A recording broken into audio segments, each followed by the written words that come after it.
नमस्कार, हाजिर हूं मैं माजिद अंसारी खबरों का नया सफर सिटी टॉप 10 लेकर। एक ऐसा खबरनामा जिसमें हर छोटी से बड़ी सियासत से जन सरोकार तक, कोरोना से क्राइम तक सभी खबरें शामिल होंगी। प्रदेश के शहरों की हर खबर से हम आपको हर रोज करेंगे बाखबर। तो शुरू करते हैं सिटी टॉप 10 में 70 खबरों का शानदार सफर। सबसे पहले शुरुआत करते हैं जयपुर की खबरों से। प्रदेश का सबसे बड़ा एसएमएस अस्पताल आज से कोरोना फ्री कर दिया गया है। अब कोविड-19 मरीजों का इलाज RUHS अस्पताल में किया जाएगा। आज से एसएमएस के विशेषज्ञ और समस्त स्टाफ RUHS से जाकर संक्रमितों को चिकित्सा सुविधाएं उपलब्ध कराएंगे। राजस्थान के पशु चिकित्सक तकनीकी कर्मचारी संघ ने प्रदेश भर में पदनाम परिवर्तन करने का अभियान चला रखा है। अभियान के समर्थन में 160 जनप्रतिनिधियों ने सीएम अशोक गहलोत और कृषि और पशुपालन मंत्री राजेंद्र कटारिया को पत्र लिखे हैं। राजगढ़ के SHO विष्णुदत्त बिश्नोई सोसाइटी में सीबीआई जांच की मांग को लेकर बिश्नोई समाज के प्रतिनिधिमंडल ने आज सीबीआई जांच की मांग को लेकर सीएम अशोक गहलोत से मुलाकात की। प्रतिनिधिमंडल में समाज से जुड़े सभी विधायक और गणमान्य लोग शामिल थे। खनन घूसकांड मामले में पूर्व IAS अशोक सिंघवी ने आज जयपुर में सरेंडर कर दिया है। अशोक सिंघवी ने मनी लॉन्ड्रिंग कोर्ट में सरेंडर किया है। वो घूसकांड मामले में जनवरी 2019 से फरार चल रहे थे। प्रदेश के ग्राम पंचायत सहायकों ने एक बार फिर से राज्य सरकार से गुहार लगाई है कि ग्राम पंचायतों की निजी आय से भुगतान को लेकर सरकार ने जो आदेश दिए हैं उसमें संशोधन किया जाए। बता दें कि ऐसा नहीं करने पर कई ग्राम पंचायत सहायकों की नौकरी खतरे में पड़ जाएगी।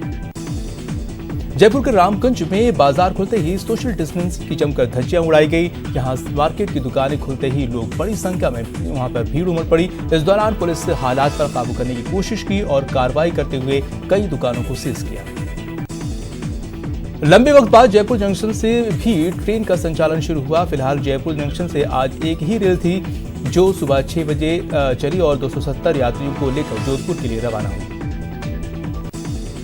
जयपुर में रहकर पढ़ाई करने वाले बाहरी छात्रों और मकान मालिकों के बीच अब किराए को लेकर जंग शुरू हो गई है। लॉकडाउन के दौरान जो छात्र अपने घर लौट गए, वापस आने पर उनसे किराए की मांग की गई, लेकिन इन छात्रों ने इसे देने में असमर्थता जताई।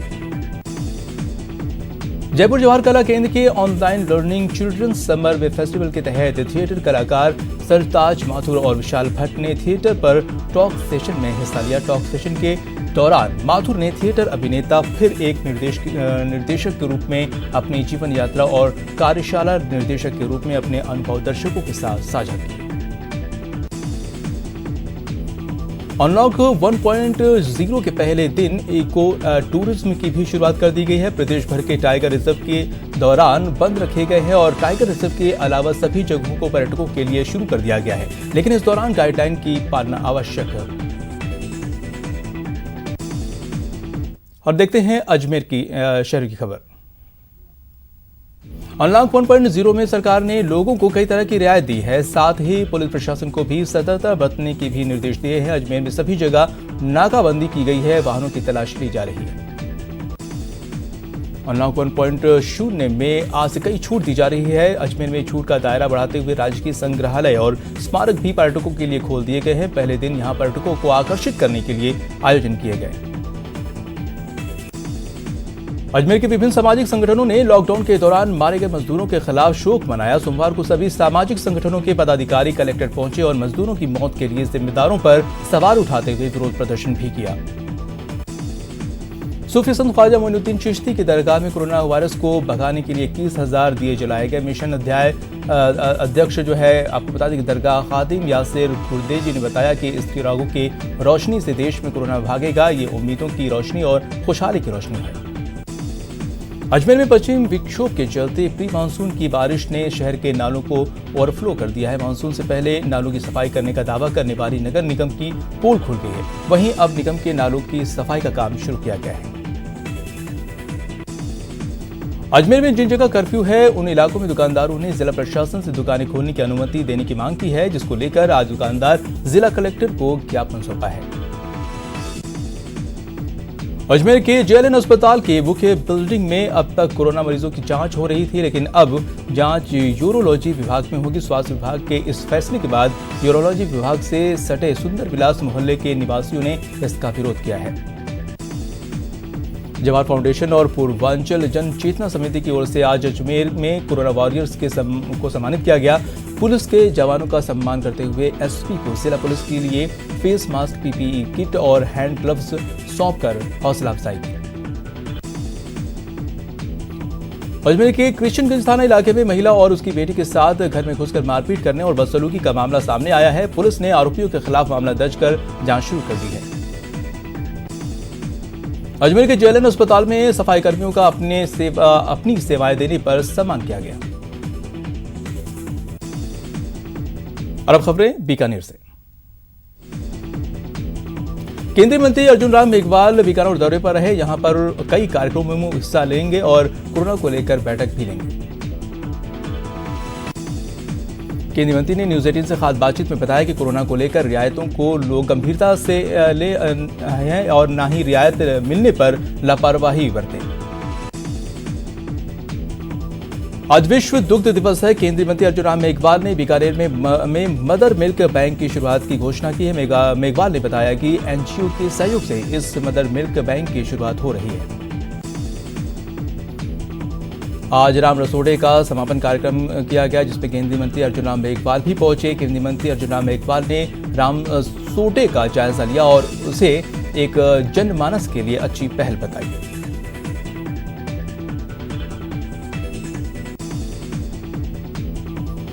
बीकानेर में भी कोरोना पॉजिटिव का आंकड़ा 100 के पार पहुंच गया। कोरोना से बचाव के लिए आज भाजपा कार्यकर्ताओं ने यज्ञ का आयोजन किया, जिसमें केंद्रीय मंत्री अर्जुन राम मेघवाल भी मौजूद रहे।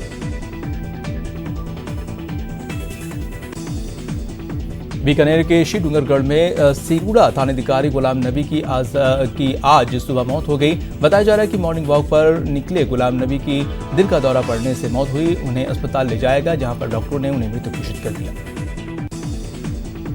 सिरुड़ा थानाधिकारी का शव पीबीएम मोर्चरी में रखवा दिया गया है और परिजनों को मौत की सूचना दे दी गई है। शव का पोस्टमार्टम होने के बाद शव परिजनों को सौंपा जाएगा।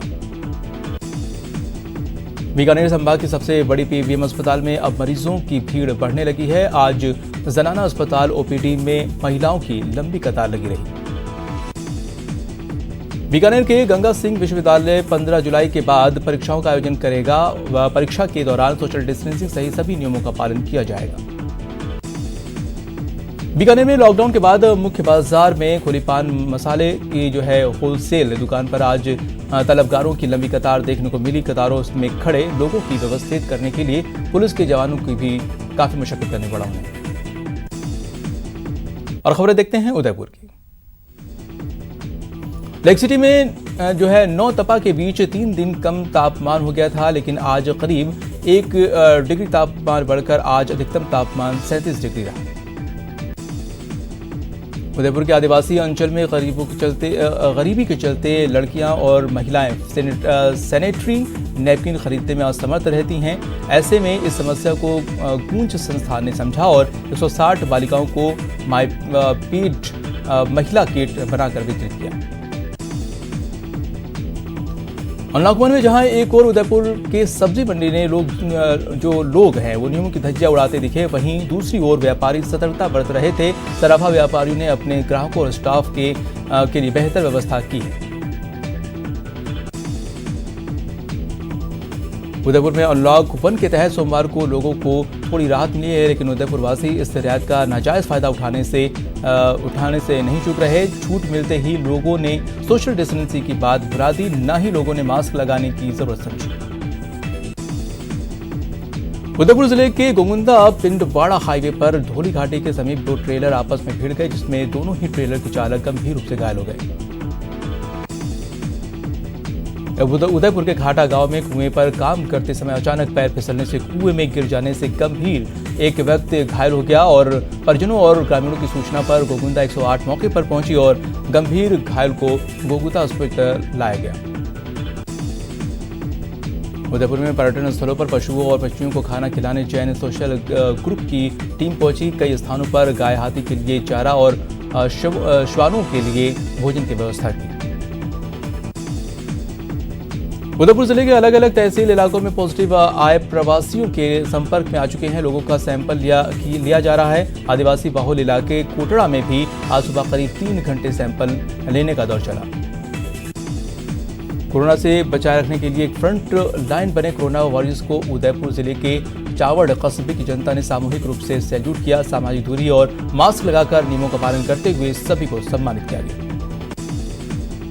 उदयपुर यूआईटी में 1 महीने बाद फिर से कामकाज शुरू हुआ। यूआईटी ने लोगों के लिए गाइडलाइन तैयार की, जिसमें एक बार में 10 से ज्यादा लोग यूआईटी में नहीं जा सकेंगे और सभी के लिए मास्क पहनना जरूरी है। और अब देखते हैं खबर कोटा से। कोटा के चेचट इलाके में 2.5 किलोमीटर क्षेत्रफल में टिड्डी दल ने हमला किया, जिसके बाद कृषि विस्तार विभाग और राजस्व विभाग के अधिकारियों ने टिड्डी नियंत्रण की कार्रवाई करके करीब 70% टिड्डियों को मार गिराया है। कोटा जिले की इटावा पंचायत समिति के विकास अधिकारी गोपाल लाल मीणा ने अपने बंजर सरकारी आवास को हरियाली में तब्दील कर दिया।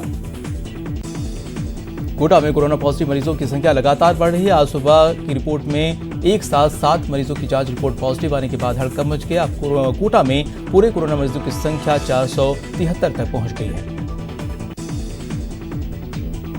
अनलॉक 1.0 के तहत सरकार द्वारा दी गई रियायत के बाद कोटा के बाजार भी आज गुलजार हो गए। लंबे फर्नीचर मार्केट, गोमानपुरा की कपड़ों का मार्केट के साथ शहर के तमाम बाजार आज सोशल डिस्टेंसिंग की पालना के साथ दुकानदारों ने खोले।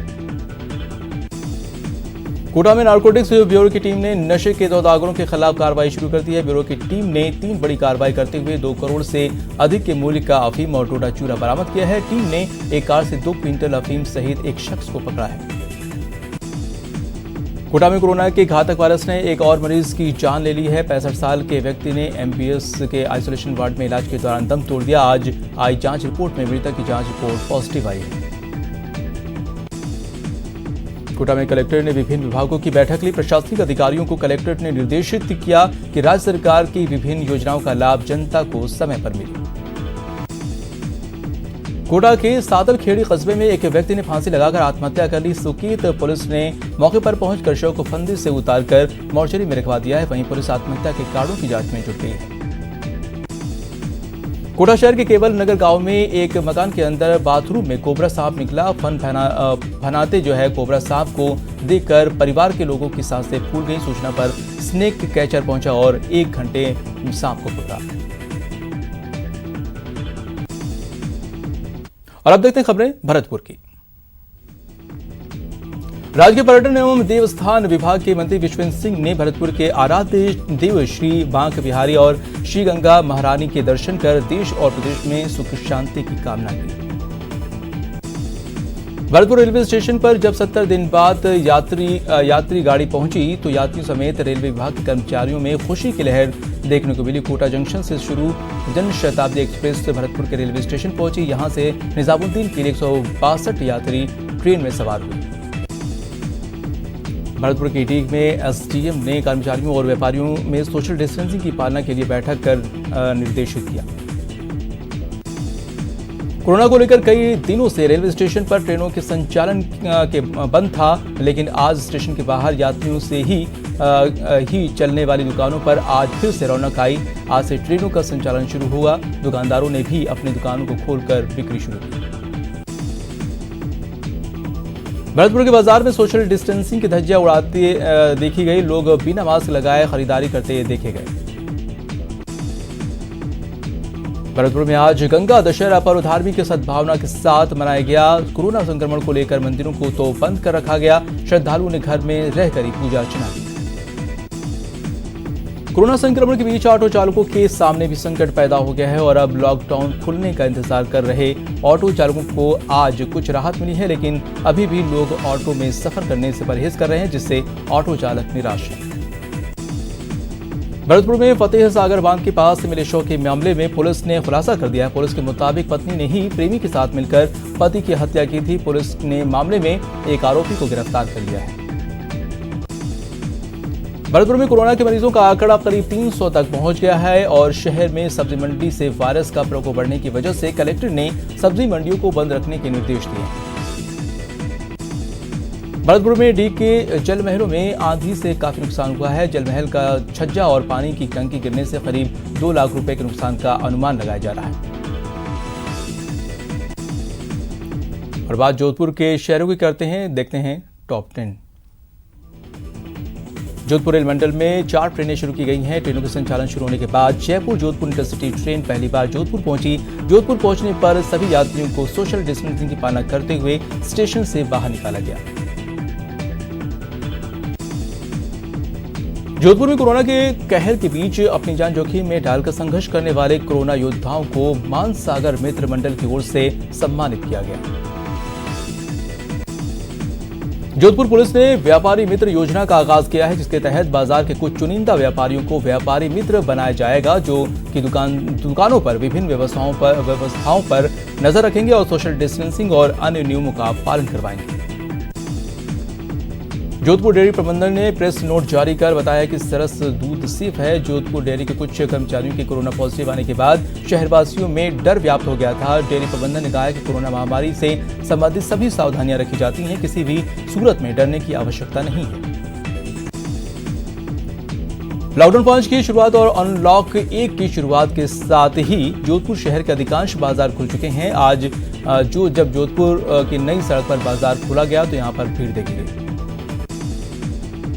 उस समय व्यापारियों ने जो मार्केट खोलने की खुशी थी वो देखते ही बनती थी। जहां व्यापारियों ने फीता काटकर बाजार शुरू किया, वहीं बाजार की सड़क पर नतमस्तक होकर ईश्वर से प्रार्थना की कि ऐसी दुखद घड़ी उन्हें कभी नहीं देखनी पड़े। आज जोधपुर में बिजली बिल माफी संघर्ष समिति की ओर से जिला कलेक्टर को ज्ञापन दिया गया। ज्ञापन देने वाले सभी युवकों ने अपने चेहरे पर प्रियंका गांधी का मास्क लगा रखा था। जोधपुर की बेटी मानसी दाधीश ने Haut Monde Mrs India world wide प्रतियोगिता के अंतिम दौर में जगह बना ली है। मानसी बेंगलुरु की एक मल्टीनेशनल कंपनी में मैनेजर के पद पर कार्यरत हैं। वो सामाजिक कार्यक्रमों में भी बढ़ चढ़कर भाग लेती हैं। मानसी एक लेखिका और गीतकार भी हैं। फिलहाल रुकते हैं छोटे से ब्रेक के लिए।